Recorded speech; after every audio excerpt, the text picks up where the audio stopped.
We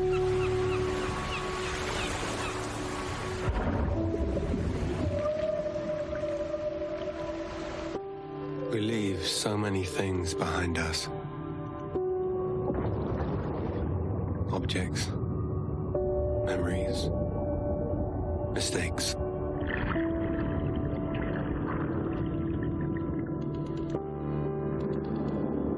They sink in time, touch the bottom and go to sleep. Silence is full of ghosts.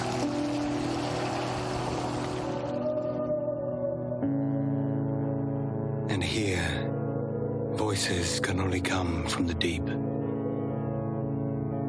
Deep under the waves.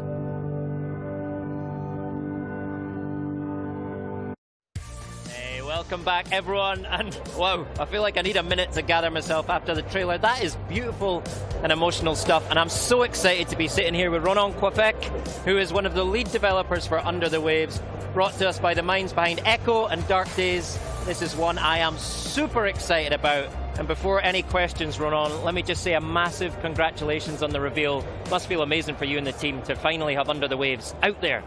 Hi Graham, thanks a lot for your feedbacks. We were really happy to announce yesterday the trailer of Under the Waves, as we work a lot on this trailer. So yeah, all the team is really happy today. Fantastic. And we have also a lot of really good feedbacks so far. So yeah, everyone is happy.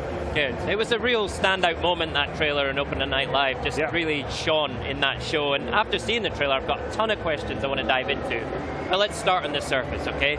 Give us the overall pitch for Under the Waves. Yeah, sure. So firstly, Under the Waves is a single-player, narrative-driven and adventure game. It takes place mainly underwater in the North Bay area and in the late 70s settings. You play as Stan, a professional diver who works for an oil company. Yeah. Oh, excellent. Right. So I'm in, but let's dive a little deeper. My immediate reaction to the trailer there is that there's a real kind of emotional heart to the story here. Can you tell us more about that? Yeah, sure. So Stan has kept some grief from the surface. So firstly, he decided to walk underwater to find some rest from the surface, to think about his own life. So as the game has a lot of mature topics, we really work on the atmospheric side of the game and the emotional side of the game. So yeah, the main idea was to create a very emotional game. Yeah, you really get a sense of that kind of escape and that isolation for Stan when he's under the waves. It looks amazing, but I also saw some pretty surreal imagery in that trailer as well, like things you wouldn't necessarily expect to see under the waves. Tell us more about that and how it'll play into the story. Yeah, sure. So Stan have a lot of grief from the surface and also a lot of memories to hide from the surface. And as a diver, you sometimes have some disease like narcos, and one day on a routine mission, Stan will be confronted to the first strange event. So at this moment, it will be already the beginning of a journey of Stan underwater. And as Stan will move on those kind of memories coming back from his past, all the game will fall into some sci-fi things and a lot of eerie things also. It looks fascinating. Now, I've got to tell you, Roan, this is really resonating with me because I grew up in Aberdeen, Scotland, right on the North Sea. That North Sea setting is really talking to me. My dad worked in oil, in drilling. What was it that drew you personally to that North Sea setting? Yeah, it's funny because my father was a sailor, so I live mainly around the sea also. And for me it was a really great inspiration for me to talk about, because I see a lot of things, for example, about pollution into the ocean. So we decided to set up the game in the North Sea because all the North Sea is quite polluted. You have a lot of oil company, you have a lot of pollution from the Second War. So we really would like to create strong messages about ecological things, etc. We decided to set up the game here and confront Stan to that kind of things. Yeah. Awesome. And it's kind of a world we never see, right? Under the waves, literally. I guess it gives you so much freedom to create an environment for players to explore. So how much will players be able to kind of, in an open world style, explore? So firstly, the game is really story-driven, so you have a main story to follow, but we really designed the game with very large area to explore. So basically, you live in underwater, but you are able really to swim under the sea. You will be able to drive a little submarine and in a very large area, so you can really move at your convenience in the world. But yeah, you have a main story to follow. And in the ocean, you will be able to find wrecks, to find caves. We really wanted to let the player be free in the ocean, to really create some also empathy with the ocean and with the sea life. And for us, it's really important to create this connection, also to fit our ecological message. Yeah. Love it. Something else I loved was this sort of 70s retro futuristic vibe you've got going on with the technology and the underwater technology. Why did you kind of choose that art style, and how are you bringing it to life? So it's all also come from my childhood. So when I was child, I visit a lot of boats with my father, and all the boats were in this kind of setup. And also I was a big fan of Jacques Cousteau sea documentaries, and as also the stories about really nostalgia, memories, and some stuff like that, we decided to be really inspired by those kind of old sea documentary. So we fit this kind of rendering. We add grain on the picture. We had vignetting. We had some strong contrast between yellow and blue. So we really would like to fit this kind of old memories, old vintage thing to be in a comfortable world. And for us, it's kind of Madeleine of Proust. Yeah. Cool. The music in the trailer is incredible too, and such a great way of bringing the atmosphere of the game to life. Who's working on the music for you, and how are you using it to kind of raise those emotional states? Yeah, so the music was composed by Nicolas Bredin, who is also a co-founder of the studio.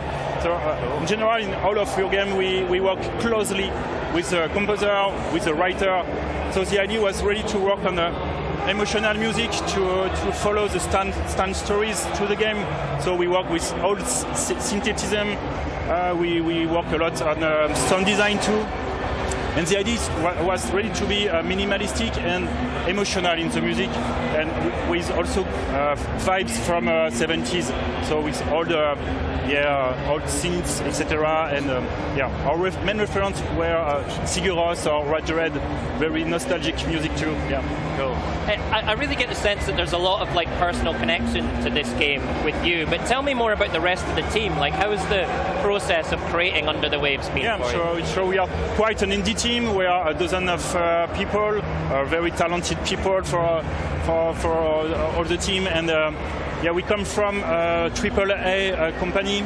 So with Nicolas Bredin, the composer, and Sébastien Renard, the writer, we have created Parallel Studio to really craft strong narrative game, because we have a lot of idea. We had a lot of memories from our own past.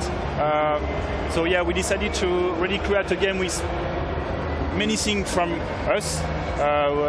It's a really personal project from all the team, and we really would like to add this kind of thing in the game. Great. Now you've also mentioned there's kind of an ecological message at the heart of Under the Waves as well. Clearly in the setting with drilling and industry. So how are you bringing that to life, and how are you adding that into the world of the game? Yeah, sure. So mainly the idea was to focus the story and about human impact on the ocean, not to be just ecological, but to create a strong poetic message about life, the cycle of life. Right. Because to move into the life, we have to be confronted to the cycle of life itself. And when we take some breath from the life, we see nature, we see the life around us. So the idea was to create a poetic message around the story about the sea life, about the poetic sea life around you. And that's why we really decided to work on ecological strong messages in the game. So for example, you will be able to find some strong facts about plastic in the world. And of course, Stan will react about we'll have a lot of questions about his own impact as a worker in our company, and to enhance these messages, we decided to find a foundation, an association, non-governmental association. So we work now with Surfrider Foundation to really bring their messages also in the game and to fit this message very closely, and so you will be able to find a lot of things about Surfrider in the game. Yeah. Awesome. And the work that Surfrider Foundation is doing is so inspiring, and I know you've got a video to better introduce us to them, so let's take a look. Clean water. Inspired communities. This is what we fight for. On the ground. In the classroom. At the heart of the political debate. Every day, we take action to battle plastic pollution, protect water quality, and reduce climate change. Powered by a dedicated grassroots community around Europe, we are driving change at every level to ensure that our ocean and beaches exist for future generations to enjoy. We protect what we love. Since 1990, we are Surfrider Europe.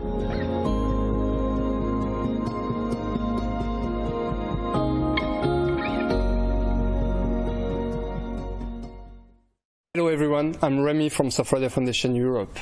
All of us at Surfrider are very excited to announce that we are collaborating with Parallel Studio and Quantic Dream to amplify our actions of protecting the ocean and its users by bringing our messages to their upcoming game, Under the Waves. As gamers ourselves, we really enjoy seeing how video games can carry meaningful messages. It's crucial for us to raise awareness of the richness of the ocean and its vulnerability. We are very pleased to do that in a whole new way, thanks to Parallel Studio and Quantic Dream. Under the Waves message is about the beauty of the ocean and the necessity to protect it. We strongly believe in it at Surfrider, and we look forward to telling you more about this collaboration soon. So stay tuned to surfrider.eu for more information on our mission, and underthewavegame.com for more information on the collaboration. Incredible stuff there, and such an important organization to support. So Roan, tell us how Surfrider is working really closely with you on the actual development of the game. Yeah, sure. We done a lot of brainstorming, so we take a lot of facts from Surfrider, for example, quantity of plastic in the ocean, etc. So we decided to really add those messages and facts in the world, so the player will be able to scan the area and find some information. We'll be able to find a more complicated, more precise facts through your logbook. And we have also done a really strong work on the backstory of the game. So one of the main characters is directly linked to the Surfrider. And we really decided to work closely with them, not to just have an ecological message, but really to fit the narrative side, the poetic side, and the real experience side is about ecological and the beauty of the ocean. Yeah. Right, and I think you've even got some Xbox achievements inspired by Surfrider, sure. right? We have added a lot of achievements, for example, collecting a lot of plastic. So we think video games could be a really strong medium for that kind of messages, and for us it's really important to move with that idea. Yeah. Totally agree, Roan. Okay, when can we play Under the Waves? Under the Waves is for next year in 2023. Excellent. Roan, thank you so much. Amazing game, looks incredible, and a really important message as well. Thank you for your time. Thank you for joining us here at Gamescom. Thanks a lot. Appreciate it. Cheers, Roan.